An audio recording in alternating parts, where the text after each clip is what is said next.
सनक सनंदन सनातन सनत कुमार में से श्री सनातन जी की वाणी। परम मुनि परमहंस श्री सनातन जी हर समय 5 वर्ष की अवस्था में रहते हैं और कोई वस्त्र नहीं धारण करते, दिगंबर। दिग माने दिशाएं, दिशाएं ही जिनकी अंबर है, अर्थात नग्न अवस्था में रहते हैं। ये वर्णन करते हैं कि एकादशी व्रत को हरितोष व्रत कहते हैं। भगवान की प्रसन्नता के लिए, हरिजू की प्रसन्नता के लिए एकादशी व्रत रहा जाता है। प्रायः समस्त वैष्णव जन रहते हैं। जो रसिक जन प्रियाजू के चरणों के अनन्य हैं, उनका एक ही व्रत है, श्यामा श्याम की 8 पहर उपासना करते हुए अपनी मन वृत्ति को श्यामा श्याम में समर्पित करना। यहाँ ज्ञान ध्यान व्रत कर्म जीते सब काहो में नहीं मोहि प्रतीति, रसिक अनन्य निशान बजायो एक श्याम श्यामा पद प्रीति।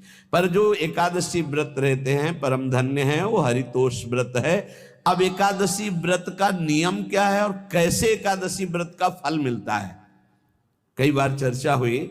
बहुत सुंदर तस्मा शास्त्रम प्रमाणम थे, शास्त्र प्रमाण के अनुसार श्री सनातन मुनि बोल रहे हैं, अथ ते नियमान वच्मि व्रते ह्रस्मिन् दिनत्रये, कास्यम मानुषम मसूरान्नम चणकान को द्रवास्तथा, शाकम मधुपरान्नम च पुनर्भोजन मैथुने, दशम्याम 10 वस्तूनि वर्जयेत वैष्णवः सदा। जिसे एकादशी रहनी हो और एकादशी का फल प्राप्त करना हो, उसको ये नियम पालन करना चाहिए। अथ ते नियमान वच्मि व्रते ह्रस्मिन् दिनत्रये, उसको 3 दिन, एक तो दशमी और एक द्वादशी और फिर बीच में एकादशी, उसको 3 दिन संयम में रहना होता है, तब बीच की एकादशी का उसे फल प्राप्त होता है। जिसे एकादशी व्रत रहना हो उसका नियम है कि दशमी के दिन कांसे के पात्र का त्याग करे।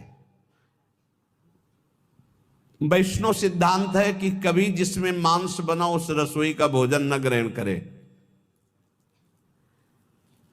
मसूर की दाल, चना की दाल, कोदों और कोई भी शाक, शहद, दूसरों का अन्न, दोबारा भोजन और मैथुन, ये दशमी के दिन त्याग दे।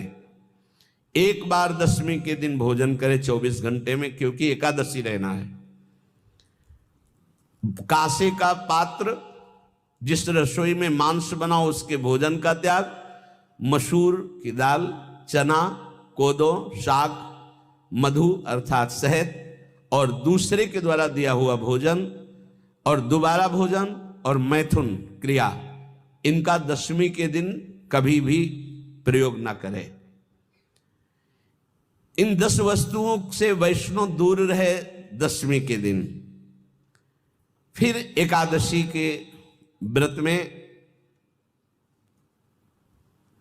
ये पीछे तो हम वर्णन कर ही चुके हैं, कहीं नहीं आया यहाँ कुटू का वो कचौड़ी पकौड़ी और सिंघाड़ा का हलवा और सब, ये दुनिया के खीर और सब। ये एकादशी के दिन किसी भी तरह की गेम आदि क्रीड़ा ना खेले।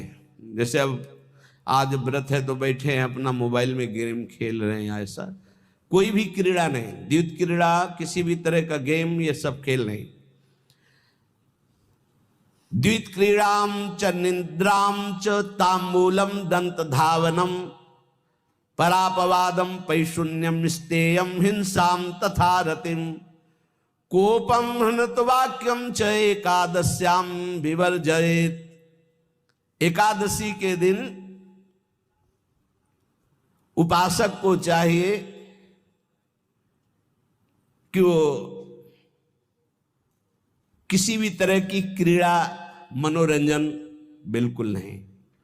चनिद्राम, नींद नहीं लेनी उसको, न दिन में न रात में, एकादशी व्रत। और प्रायः पुराने महापुरुषों ने ऐसा किया है।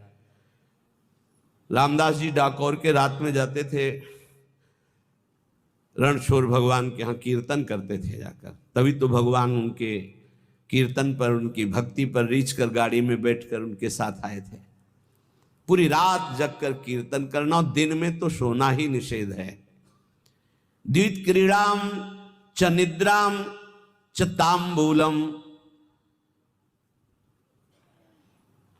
पान खाना निषेध है एकादशी को, बिल्कुल नहीं, जो व्रत रह रहे हैं। और दंत धावनम, वृक्ष से तोड़कर जो दतून की जाती है एकादशी के दिन नहीं। परापवादम, दूसरे की निंदा करना, चर्चा करना नहीं, अर्थात अधिकतर मौन व्रत धारण करे एकादशी के दिन। पैशून्यम, चुगली करना। स्तेयम, कोई चोरी करना। हिंसाम, वाणी से, शरीर से, मन से किसी को दुख पहुंचाना। रतिम, अर्थात भोग करना, मैथुन करना। कोपम, किसी के ऊपर गुस्सा करना। अनत वाक्यम, झूठ बोलना। एकादश्याम विवर्जयेत, एकादशी के दिन ये नहीं करना चाहिए। एकादशी को एक बार कुछ फलाहार शुद्ध, अगर आपके पास कोई व्यवस्था नहीं तो थोड़ा दूध है, जल है, ऐसे आप लेकर, या थोड़ा सा फल ले लिया, थोड़ा सा फल लेकर के प्राण पोषण, एक दिन में मर नहीं जाओगे। कितने तो निर्जला एकादशी रहते हैं, हर एकादशी निर्जला। पूज्य श्री मथुरा दास जी निर्जला ही रहते थे हर एकादशी। चलो भैया, आपकी सामर्थ्य नहीं तो जल 2-4 बार ले लो, एक बार थोड़ा सा दूध और फल ले लो, चल जाएगा काम, प्राणों का पोषण हो जाएगा। ये आचरण न करे, एक बार कुछ आहार ले ले, वो भी शुद्ध भगवद अर्पित प्रसाद। फिर द्वादशी को काश्यम मांसम सुराम छौद्रम तैलम वितथ भाषणम व्यायामम च प्रवासम च पुनर्भोजन मैथुने अस्पृश्य स्पर्श मासूरे द्वादश्याम द्वादश त्यजेत। कांस के पात्र में द्वादशी को भी भोजन न पावे। जिस रसोई में मांस बनाओ उसमें आहार न ले। किसी भी तरह का नशा द्वादशी को न करे। शहद न पाए, तेल के बने पदार्थ न पाए, मिथ्या भाषण न करे, और बहुत शरीर का व्यायाम न करे, बहुत थकावट वाले कार्य न करे। दोबारा भोजन न करे, एक बार द्वादशी को भी भोजन पवित्र। मैथुन न करे, जिसका स्पर्श नहीं किया जाता ऐसे पदार्थों का स्पर्श न करे, और मसूर की दाल न खाए। द्वादशी को जो इन नियमों का पालन करता है, दशमी द्वादशी ऐसे और एकादशी ऐसे, तब उसे एकादशी व्रत का फल प्राप्त होता है। जो इस पद्धति से एकादशी, ये जो मनमानी है सब नहीं, हर पदार्थ मिल जाएगा आपको फलाहार में। हर पदार्थ हमको बताया गया कि आपको जो चाहो सब पदार्थ फलाहार का। अरे भाई, हरितोष व्रत है तो हरि प्रसन्नता के लिए एक दिन भूखे रहने बहुत आनंद आता है। पहले भगवत कृपा से ऐसी गंगा जल पी करके कुछ दिन, फिर कभी कभी निर्जला एकादशी का भी आनंद। बड़े संन्यास मार्ग में थे तो बड़े संयम से सब शास्त्रीय पद्धतियों का निर्वाह होता था। उपासक को चाहिए कि इन नियमों से व्रत का अनुष्ठान करे, मनमानी आचरण न करे। सबसे प्रार्थना जो एकादशी रहते हो, हरितोष व्रत इसे कहते हैं, भगवान की प्रसन्नता के लिए रहा जाता है, रहना चाहिए। जो अपनी आचार्य परंपरा में हैं, जैसे जिनका सिद्धांत है, पर रहने का सिद्धांत ये श्री सनत कुमार जी वर्णन, श्री सनक जी महाराज, ये सनत कुमार जी वर्णन की। सनक जी महाराज कह रहे हैं, यदि भगवान का आश्रय नहीं, सत्संग नहीं है, तो इन 4 में से एक हो तो नाश कर देता, फिर चारों हो तो सर्वनाश हो जाता है। यौवनम धन संपत्ति प्रभुत्व विवेकता एकैपमप्यनर्थाय किमु यत्र चतुष्टयम। यदि सत्संग नहीं है, यदि भगवद आश्रय नहीं है, खूब धन हो, जवान अवस्था हो, और बढ़िया पद मिला हो, प्रभुत्व चलता हो, और अज्ञान हो, फिर क्या कह रहा है?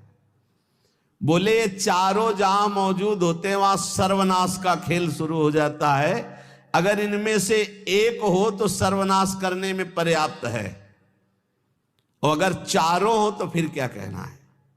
यौवनम, जवान हो, धन संपत्ति, खूब रुपया पैसा हो, प्रभुत्व, कोई पद हो, कोई अधिकार हो बड़ा, फिर अविवेकता और अज्ञानी हो, तो बोले एक नाश कर देगा, फिर चारों तो नाश ही कर देंगे।